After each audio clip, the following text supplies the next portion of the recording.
If you thought the most venomous reptiles in the Southwest were Gila monsters, rattlesnakes, and Katie Hobbs, brace your butt cracks as the revelations of this past week, courtesy of my rightfully elected governor, Kari Lake, confirm what I've been saying for an eon. So what's going on? What is, I'm assuming this is our friend.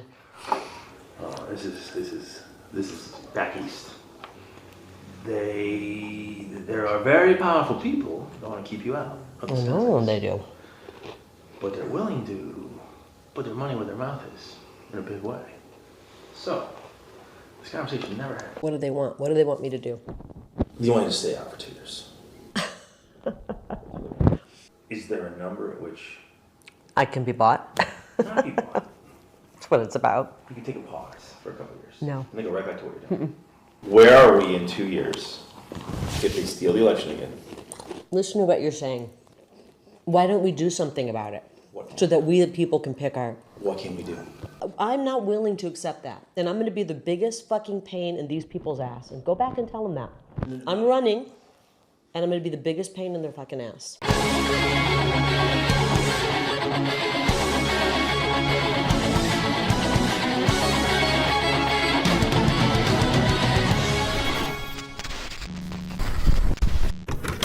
This isn't the first time Kari Lake alleged an attempt at being bought off, nor is it the first time it was attempted. This woman's turned down more money than the IRS has stolen, but she dropped the deets on Tim Pool's podcast, at CPAC, and myriad other appearances, and so this was about as surprising as a jump kick in a Van Halen video. And while others suggested she was grandstanding like a goof, I knew otherwise. The AZGOP wanted either Kyrsten Sinema or Sheriff Lamb to occupy that Senate seat. My gut says the former rather than the latter, as a single glance at the Twitter accounts for all too many AZGOP officials of the past 4 years reveals that where Kyrsten Sinema is concerned, they are thirstier than Tommy Chong in a Death Valley clam bake. And so firing off a few Biden bucks to delay Kari Lake reclaiming the Iron Throne made mountains of sense. A perception I suspect will only intensify once you all take a crash course in the profligate history of the Arizona GOP, which is precisely what I am about to provide you. I know, no need to thank me. I'm like a case of the clap.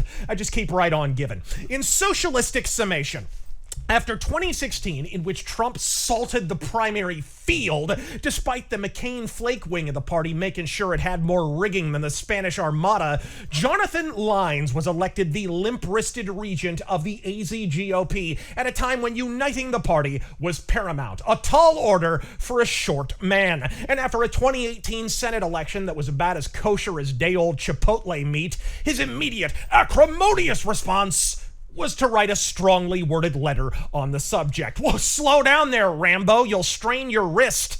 And that's just from giving Romney a reach around. This complete lack of substantive reprisal meant the 2018 Arizona Senate election was now the dress rehearsal for the great fortification of 2020, as I warned several months ahead of that election. When that particular McCainite marionette moved on, he was replaced by McCain's former opponent, Kelly Ward, whose thankless task it was to fumigate the Flake McCain coalition from out of the floorboards. And if you've ever tried to clear a cockroach infestation with one hand tied behind your back and armed with only a salad fork, you have the beginnings of an idea of what Kelly Ward was working with here. Despite a valiant effort, the AZGOP was losing money like Lizzo on OnlyFans. And so the stirrings of backstage One Life to Live drama reared their mono-party mugs. And it wasn't long before Ward was out the door and deposited on her dumper, replaced by Jeff DeWit, who despite strong support from local politicians I normally respect, I found about as impressive as Shaquille O'Neal's rap career.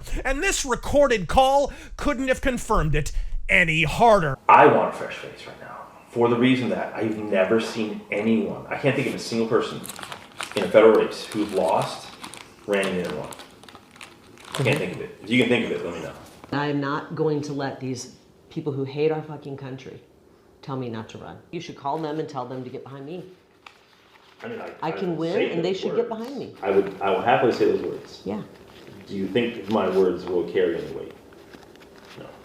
Okay, well, did you think you would come in here and that I would be bought? It's not being bought. Yes, it is. It's, I think, It is being bought. No. They are trying to buy me out of running. And I don't want to make a deal with these kind of people. This is a hill worth dying on.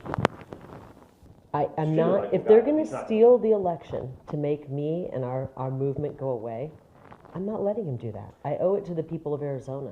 Look, when this audio first emerged, I could all but script the response. Jeff de Halfwit would be the scapegoat du jour, while the powerful people back east would remain more faceless and nameless than an eyes wide shut orgy. And folks, if that ain't exactly what occurred. In under 24 hours, Jeff DeWit had penned a Dear John letter to himself, one in which he labored in vain to babyface himself for the bribery attempt, while suggesting that Kari Lake recording the conversation disqualified her from the Senate. Quote, "The release of our conversation by Lake confirms a disturbing tendency to exploit private interactions for personal gain and increases concerns about her habit of secretly recording personal and private conversations. This is obviously a concern given how much interaction she has with high-profile people, including President Trump. I question how effective a United States senator can be when they cannot be trusted to engage in private confidential conversations." Yeah, Care, you can't go recording private conversations in the Senate chambers. Those are only for filming gay porn. Just be courteous and quiet while they cut your funding almost as hard as your brake lines. Criticizing Kari Lake for recording conversations with an Arizona politician is like criticizing a vampire hunter for carrying a crucifix and a stake. Put it this way, is there a single Arizona politician, any politician, that you would trust enough not to record your conversations with? This is the state whose election officials beat their bosoms for decades about being able to have every mail-in ballot counted before Election Day, right up until 2018, when Democrats inexplicably started sweeping elections they were polling light years behind in. And every attempt to ascertain the legitimacy of those results is met with more obstructions than Dick Cheney's aorta. I'd sooner trust Hunter Biden with a lit crack pipe and a Girl Scout directory, but you do you. But that weren't what caught my ear here, folks. Look, I knew they'd fling DeWit under the bus like a human frisbee, but Jeff DeWit didn't wake up one morning and say to himself, "Now how's about I indulge in a spot of quid pro quo?" Hell, Joe Biden did it, and his punishment was becoming president. No, someone put him up to this, and while it was stated in terms more vague than the plot of Tenet, it quietly confirmed my suspicions. I think you should go public with this and then say, hey, No. these people don't want to, they don't want, they're... And I turn my key in my car and I just... I like my car. In any other American state, that is a cutesy comical exaggeration of political corruption. In Arizona, the land of horchata and human smuggling, a state most people don't realize has been quietly run by the mob and Mexican cartels for decades upon decades, folks, that ain't a threat. That's a spoiler. Take the curious case of Gary Triano, Tucson, Arizona native, politically connected real estate mogul who blew up during the cookie-cutter housing boom of the mid to late 1990s.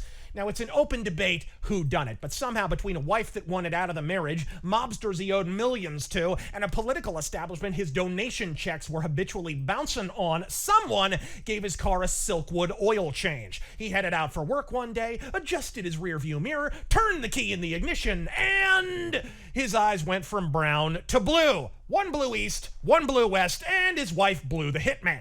Yet despite his car going up like a United Airlines flight, the investigation promptly stalls like a United Airlines flight, and with an arrest only made over a decade after the event, centering almost solely on the wife and her accomplice, it's clear the cover-up was laid on thicker than Elvira's makeup. And yet some stucco-swilling simps are already alleging Kari Lake is, and I quote, grifting here. You know, of all the disparate subcategories of grifting for personal profit, explicitly refusing a blatant bribe to the tune of multiples of millions in favor of a public servant's salary and hundreds of thousands in election lawsuit debt has to be the oddest derivation yet discovered. Hey, what's the end game of Kari Lake's Napoleonic master plan there, Oppenheimer? Bankruptcy? What fortune for us that we have Reddit and retards on Twitter to cut through the subtext and tell us what's really going on. I've tried to tell you all about the Arizona GOP, particularly the corrupt machinery McCain installed over decades, much of which remains firmly entrenched. And folks,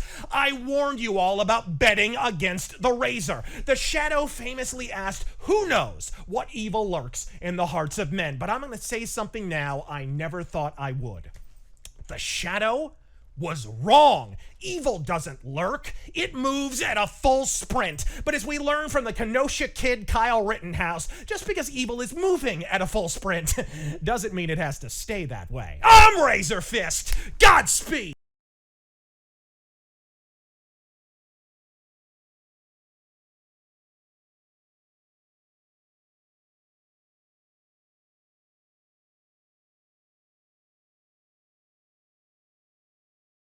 Motherfuckers, that if they continue killing our children to make their precious millions that they deposit in their secret Swiss bank accounts. Counselor, before your lawsuit even gets off the court clerk's desk, I'll have their stinking bodies in garbage bags and ship them back to Japan for fertilizer.